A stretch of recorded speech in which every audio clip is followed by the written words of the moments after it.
begitu di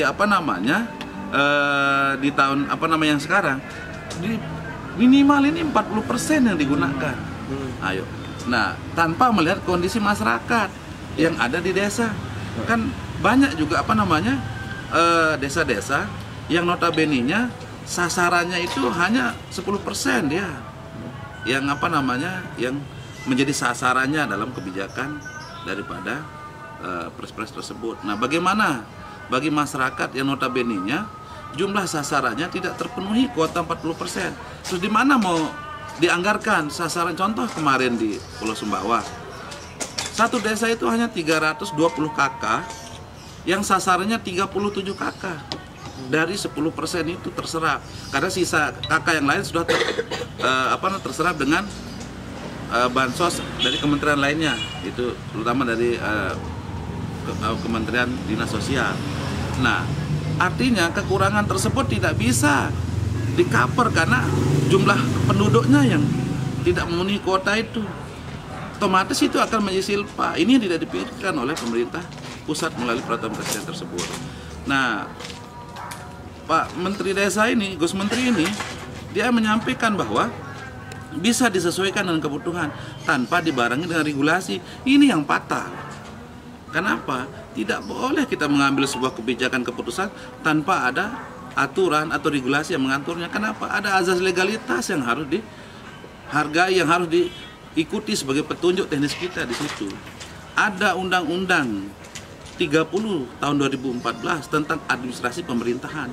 Jelas ada azas legalitas yang harus menjadi orientasi kita dalam mengambil sebuah kebijakan. Ketika tidak, maka persoalan hukum yang akan menanti nanti. Nah, itu yang dia tidak pikirkan. Terlebih kemarin lagi Menteri Desa ini menyinggung terkait tentang penyerapan pembangunan desa yang masih didominasi oleh elit desa katanya. Yang elit desa yang dimaksud ini adalah kepala desa atau pemerintah desa dalam pengambilan keputusan, sehingga tidak dianggap tidak berdasarkan kebutuhan perencanaan, kebutuhan dari pembangunan desa itu sendiri. Ini tambah ngawur sekali Menteri Desa ini. Tidak ada keputusan maupun kebijakan yang diambil oleh pemerintah desa atau oleh kepala desa tidak berdasarkan regulasi, selalu berdasarkan peraturan yang mengatur tentang kebijakan itu sendiri.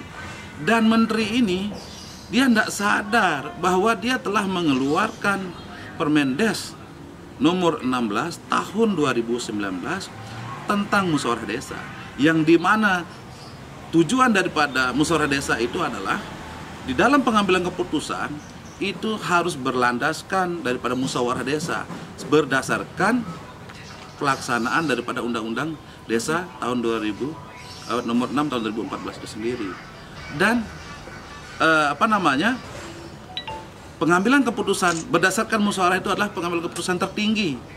Nah, artinya semua sudah diatur, tetapi faktanya elit yang terjadi itu bukan di desa, tapi di pemerintah pusat. Kenapa?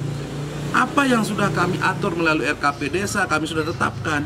Mereka tidak hargai oleh pemerintah pusat, oleh Presiden Jokowi, sehingga mengeluarkan Perpres 104 yang tidak berlandaskan dengan PP 60 berdasarkan pasal 20 maupun Permendagri 114 bagaimana sistem perencanaan kami dalam penetapan RKP desa. Nah, di sisi lain, Gus Menteri ini asbun, tidak peka, tidak cermat dalam menyampaikan kebijakan-kebijakan pemerintah, kebijakan presiden, sehingga Gus Menteri ini patut dicopot, diganti karena tidak memahami tentang apa yang menjadi kebutuhan desa itu. Dan perlu diketahui bahwa yang melakukan intervensi kebijakan elit itu adalah dari kementerian itu sendiri. Dan perlu diketahui bahwa Undang-Undang Desa ini ada 3 kementerian yang mengintervensi, yang mengatur. Pertama, ada Kementerian Desa, ada Kementerian Dalam Negeri, ada Kementerian Keuangan. Yang paling fatal lagi, ada Menteri Desa mengeluarkan tentang kewenangan desa berdasarkan Permendes nomor 1 tahun 2015 dan juga ada Permendagri 44 tahun 2016 yang mengatur tentang kewenangan desa skala lokal juga Ini ada 2 kementerian yang mengatur tentang kewenangan desa. Terus rujukannya yang mana? Ini jelas elit itu ada di pemerintah pusat, bukan di desa. Kalau memang pemerintah masih setengah-setengah memberikan hak kewenangan desa berdasarkan hak rekognisi maupun subsidiaritas, itu cabut saja, bubarkan saja undang-undang desa itu. Biar pemerintah pusat yang mengatur semua kebijakannya, biar kami pemerintah desa hanya melayani secara administratif. Makanya kami dari semua organisasi kepala desa di semua penjuru se-Indonesia menolak untuk meminta merevisi atau mencabut Perpres 104 ini. Terlebih kinerja Gus Menteri ini, ya. Ini yang tidak memahami tentang desa. Gus Menteri ini tidak layak menjadi menteri desa. Ya. Dia tidak layak. Ini cocoknya harus jadi kepala desa dulu, harus belajar. Kalau memang Gus Menteri ini memiliki kemampuan tentang desa, saya berani adu argumen dan berani tantang Gus Menteri ini datang ke NTB atau mau secara virtual atau apa. Saya siap tantang Gus Menteri ini untuk berargumen tentang bagaimana membangun desa yang baik dan benar. Karena Gus Menteri ini tidak becus kami melihat dia bekerja. Adalah ada 68 persen kewenangan yang diamputasi oleh pemerintah pusat.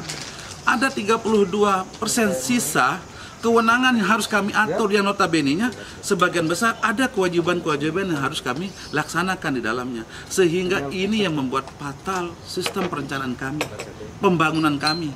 Karena apa? Apa yang sudah kami rencanakan dari jauh-jauh hari dari tahun sebelumnya belum bisa terlaksana karena semua diatur oleh pemerintah pusat. Tidak ada artinya kami membuat perencanaan. Ini termasuk pengelolaan keuangan ya? Semuanya. Karena pengelolaan keuangan itu diatur semua oleh kementerian terkait. Kapan desa memiliki kewenangan? Desa ini hanya sebuah nama berdasarkan undang-undang desa. Sehingga ini patut dievaluasi para pihak yang memiliki kewenangan tersebut untuk mengatur tentang desa.